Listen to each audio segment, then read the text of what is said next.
एक किसान की फसल बारिश और ठंड की वजह से बार बार खराब हो रही थी। उसने भगवान से प्रार्थना की कि अब से मौसम उसकी जरूरत के हिसाब से चलना चाहिए। भगवान ने तथास्तु कह दिया। एक प्रचलित कथा के अनुसार पुराने समय में एक किसान की फसल बार बार खराब हो रही थी। कभी तेज बारिश की वजह से, कभी तेज धूप की वजह से, कभी ठंड की वजह से उसकी फसल पनप नहीं पा रही थी।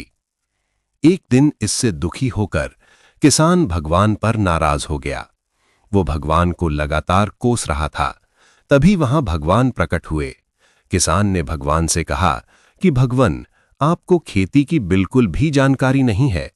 आप किसी भी समय पर बारिश कर देते हो, कभी भी तेज धूप और ठंड बढ़ा देते हो।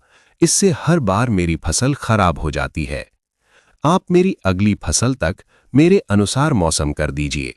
जैसा मैं चाहूं वैसा ही मौसम रहे। ये बातें सुनकर भगवान ने कहा कि ठीक अब से ऐसा ही होगा। ये बोलकर वे अंतर्ध्यान हो गए।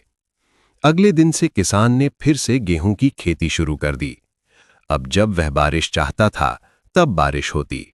फसल के लिए जब उसे धूप की जरूरत होती तब धूप निकलती।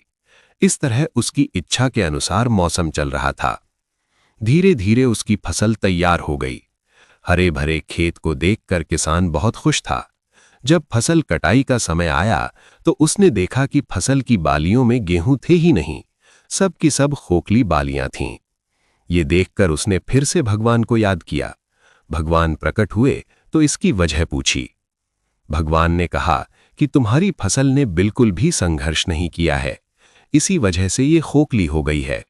जब फसलें तेज बारिश में, तेज हवा में खुद को बचाए रखने का संघर्ष करती हैं, तेज धूप से लड़ती हैं, तभी उसमें दाने बनने की प्रक्रिया शुरू होती है। जिस तरह सोने को चमकने के लिए आग में तपना पड़ता है, ठीक उसी तरह फसलों के लिए भी संघर्ष जरूरी होता है। ये बात किसान को समझ आ गई और उसे अपनी भूल का एहसास हो गया। कथा की सीख। इस कथा की सीख ये है कि जब तक हमारे जीवन में बाधाएं नहीं आती हैं, तब तक हमारी प्रतिभा में निखार नहीं आता है। बाधाएं ही हमें साहसी बनाती हैं। परेशानियों की वजह से ही हमारा सही विकास होता है।